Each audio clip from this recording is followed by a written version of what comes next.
Hello my student, आप लोग कैसे हैं? उम्मीद करता हूं कि आप लोग बहुत ही बढ़िया होंगे। ठीक है, तो आज की इस वीडियो में हम लोग फिजिक्स का क्लास 12th का फिजिक्स का आज हम लोग टॉप 35 ऑब्जेक्टिव को इस वीडियो में लेकर आए हैं। ठीक है, अगर आप लोग इस वीडियो को पसंद करते हैं तो आप लोग इस वीडियो को शुरू से अंत तक देखिएगा, ताकि आपको सारे के सारे ऑब्जेक्टिव याद हो जाएगा। ठीक है, जिसको भी फिजिक्स पढ़ने में इंटरेस्ट नहीं होगा उसे भी आपको इस वीडियो में हम याद करा देंगे। ओके, और सारे के सारे ऑब्जेक्टिव का आंसर आप लोगों को 3 से 4 सेकंड के अंदर आप लोगों को बताना है। ठीक है, जो भी आंसर होगा, गलत हो या सही हो, फिर भी आप लोगों को आंसर बताना है।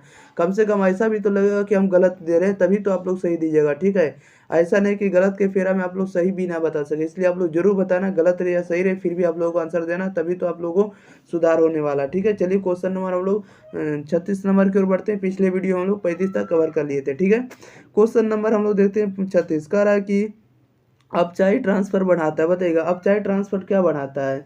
तो अपचाई ट्रांसफर जो बढ़ाता है ये आपको धारा को बढ़ाएगा। ऑप्शन नंबर ए इधर राइट आंसर हो जाएगा। क्वेश्चन नंबर 37 में करा एलसीआर परिपथ में धारा के महत्तम मान के लिए होता है, बताइएगा एलसीआर परिपथ में धारा के महत्तम मान के लिए क्या होता है। तो महत्तम मान के लिए होता है ओमेगा बराबर एलसी होता है। क्या होता है? ओमेगा स्क्वायर बराबर एलसी। ऑप्शन नंबर ए इधर राइट आंसर हो जाएगा। 38 में करा कि प्रतिवर्ती धारा का ऊष्मीय प्रभाव मुख्यतः है, बताइएगा प्रतिवर्ती धारा का ऊष्मीय प्रभाव मुख्यतः होता है, किस पर होता है? तो यह जो होता है जूल के ऊष्मीय नियम पर होता है। ओके, ऑप्शन नंबर ए हो जाएगा, जूल ऊष्मन पर, याद रखिएगा। ओके, बढ़ते हैं क्वेश्चन नंबर हम लोग 39 नंबर में। देखिएगा 39 नंबर में क्या कर रहा है। 39 नंबर में कह रहा है कि विद्युत घरेलू आपूर्ति की आवृत्ति 50 हर्ट्ज है, धारा का मान शून्य होने की आवृत्ति होगी, बताइएगा घरेलू विद्युत आपूर्ति की आवृत्ति 50 हर्ट्ज है, तो धारा का मान शून्य होने की आवृत्ति क्या होने वाला है। तो शून्य होने की स्थिति में हम लोग आवृत्ति जो प्राप्त करेंगे कितना होगा, तो 25 होगा। ओके, ऑप्शन नंबर ए इधर राइट आंसर हो जाएगा। 40 में करा भारत में आपूर्ति की जा रही प्रतिवर्ती धारा की आवृत्ति कितना होगा, बताइएगा भारत में आपूर्ति की जा रही प्रतिवर्ती धारा की आवृत्ति क्या होने वाला है। इसका राइट आंसर क्या होगा? तो ये होगा 50 हर्ट्ज की आवृत्ति। ठीक है, option number A right answer हो जाएगा। 41 में कह रहा है एक उपयोतल लेंस के पदार्थ का अपनांक 1.5 है, इसकी फोकस दूरी का मान क्या होगा यदि इसके प्रत्येक तल की वक्रता त्रिज्या 20 सेंटीमीटर है। इसका राइट आंसर आप लोग कमेंट बॉक्स में बताइएगा। जब इसकी वक्रता त्रिज्या 25 सेंटीमीटर होगा तो इसकी फोकस दूरी भी 20 ही सेंटीमीटर होगा। ठीक है, 20 होगा, 20 सेंटीमीटर वक्रता त्रिज्या होगा, तो फोकस दूरी भी 20 सेंटीमीटर। ऑप्शन नंबर सीधा राइट आंसर हो जाएगा। ठीक है, याद रखिएगा। बढ़ते हैं क्वेश्चन नंबर हम लोग 42 नंबर में। देखिएगा 42 नंबर में क्या करा है।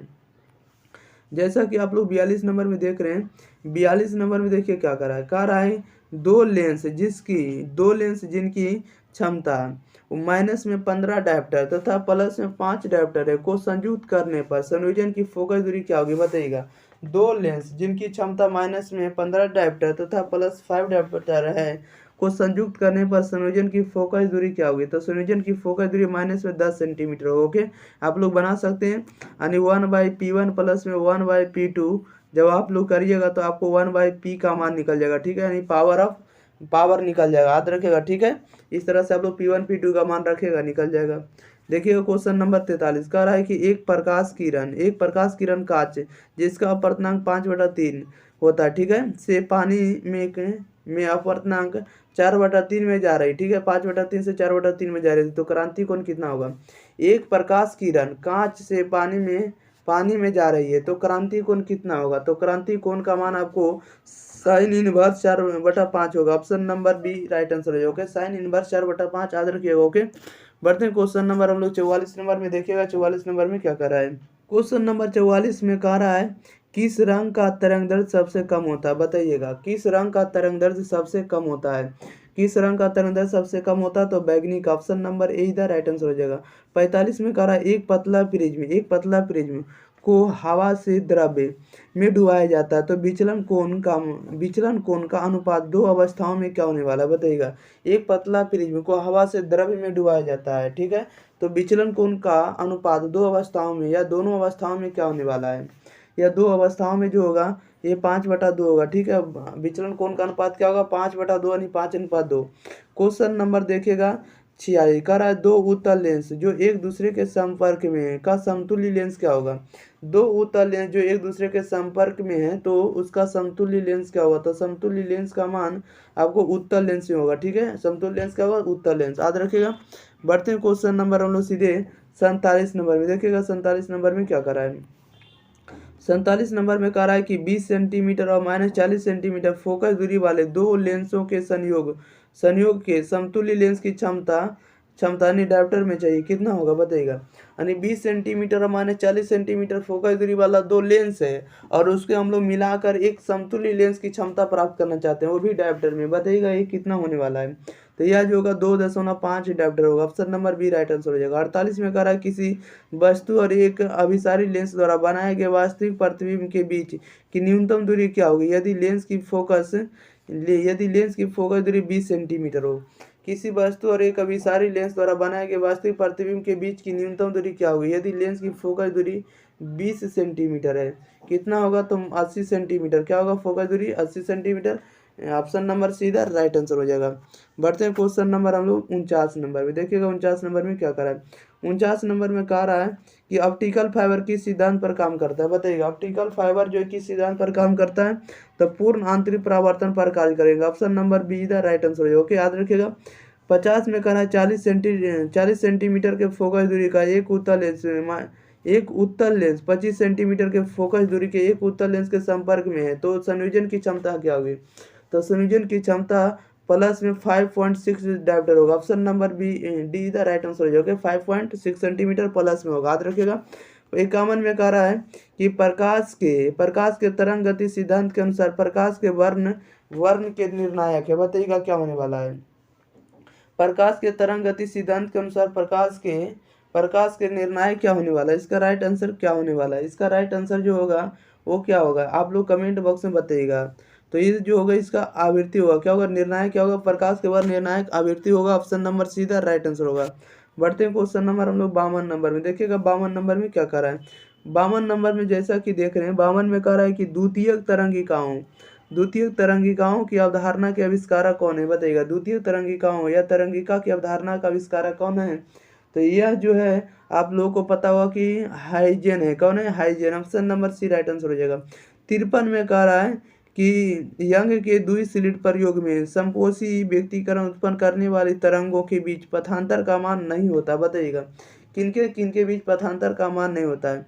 ये नहीं होता 2n+1 लेमडा बाई 2 के। Option number D right answer हो जाएगा 2n+1 इंटू लेमडा बाई 2 के।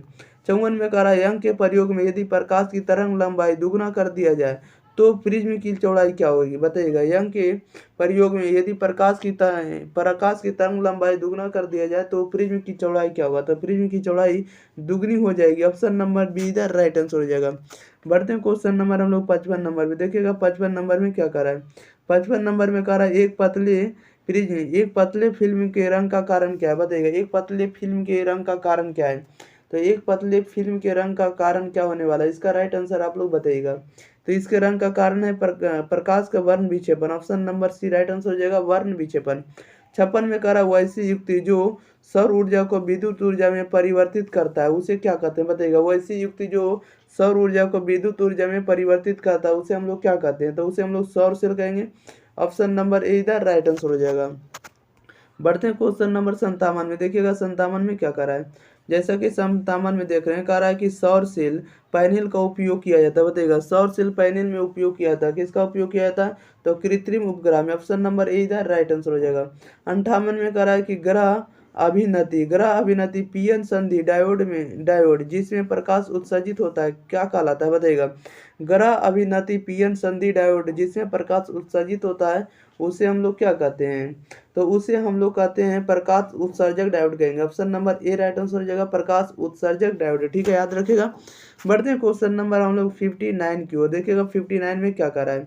59 नंबर में कह रहा है कि गैप संधि द्वारा अधिकांश प्रकाश उत्सर्जित होता है। बताइएगा गैप संधि द्वारा अधिकांश प्रकाश उत्सर्जित होता है। क्या उत्सर्जित होता है अधिकांश प्रकाश उत्सर्जित होगा किसमें होगा तो लाल और हरा रंग में। ऑप्शन नंबर ए इधर राइट आंसर हो जाएगा। 60 में कह रहा है कि द्विआधारी संख्या का 11 का मान क्या होगा बताइएगा। यानी 111 का मान जो होगा द्विआधारी संख्या में क्या होने वाला है तो ये जो होगा आपको 7 होगा। ठीक है ये जो 111 जो लिखा हुआ है ये आपको क्या होगा तो 7 का मान है। कह रहा है कि क्वेश्चन नंबर 61 में कह रहा है कि आयन मंडल के लिए क्रांति आवृत्ति एफसी होता है। क्या बताया अब एफसी का मान क्या होगा।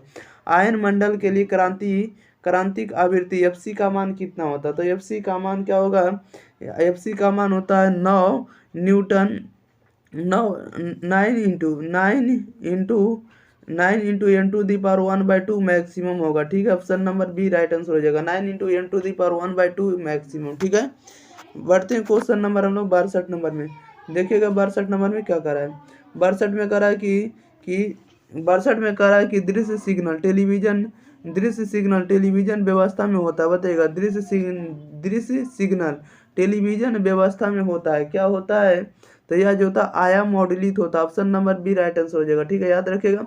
63 में कहा वैसी युक्ति जो मॉडुलन तथा बी मॉडुलन दोनों का कार्य करता है, उसे क्या कहते हैं? बताइएगा, वैसी युक्ति जो मॉडुलन तथा बी मॉडुलन दोनों का कार्य करता है, उसे हम लोग क्या कहते हैं? तो उसे हम लोग मोडेम कहेंगे। Option number C right answer हो जाएगा, याद रखिएगा। बढ़ते हैं क्वेश्चन नंबर हम लोग 64 नंबर में। देखिएगा 64 नंबर में क्या कह रहा है।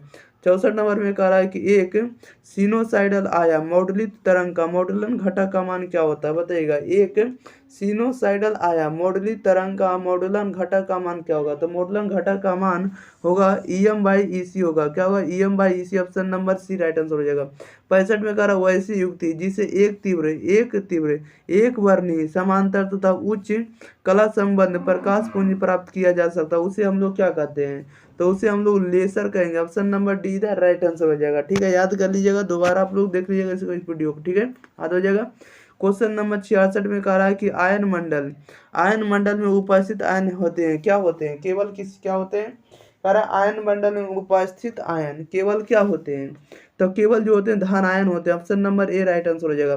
67 में कह रहा है आयन मंडल का व्यवहार रेडियो तरंगों हेतु होता है। बताइएगा, आयन मंडल का व्यवहार रेडियो तरंगों हेतु होता है। क्या होता है? रेडियो तरंगों द्वारा क्या होता है? विरल माध्यम में होगा। Option number A right answer हो जाएगा।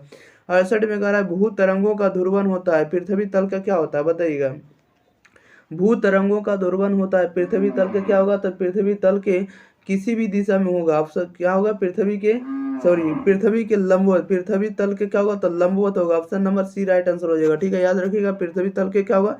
तो लंबवत होगा। ठीक है, परपेंडिकुलर। क्वेश्चन नंबर 69 में देखिएगा। 69 में कह रहा है कि प्रकाशीय संचार में प्रयुक्त तंतुओं को कोर का अपवर्तनांक उसको घेरने वाली परत से क्या होता है? बताइएगा, कह रहा है प्रकाशीय संचार से प्रयुक्त तंतुओं को कोर का अपवर्तनांक उसको घेरने वाली परत से क्या होता है?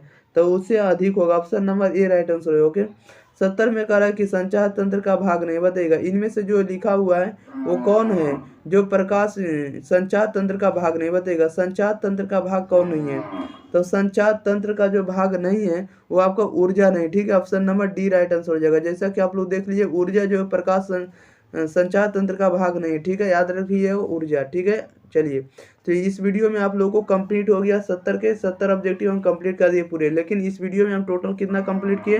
तो 35 ऑब्जेक्टिव को कंप्लीट किए। ठीक है, यानी एक सीट हम लोग कंप्लीट कर दिए, क्योंकि आप लोगों को 1 से लेकर 70 तक आपको ऑब्जेक्टिव आएगा, जिसमें से 35 ऑब्जेक्टिव ही आप लोगों को कंप्लीट करना नहीं, बनाना है। ठीक है, 35 ऑब्जेक्टिव को ही रखना है। तो हम आप लोगों को बता दिए कि 35 के 35 ऑब्जेक्टिव। ठीक है, चलिए, तो हम लोग मिलते हैं अगले वीडियो से। तब तक के लिए आप लोग इस चैनल को एग्जाम फ्री चैनल को सब्सक्राइब करें, दोस्तों के पास वीडियो को शेयर करें, और अगर आप लोगों को कोई दिक्कत होता तो आप लोग कमेंट बॉक्स में जरूर करके बताएं। ठीक है, thank you for watching this video. धन्यवाद।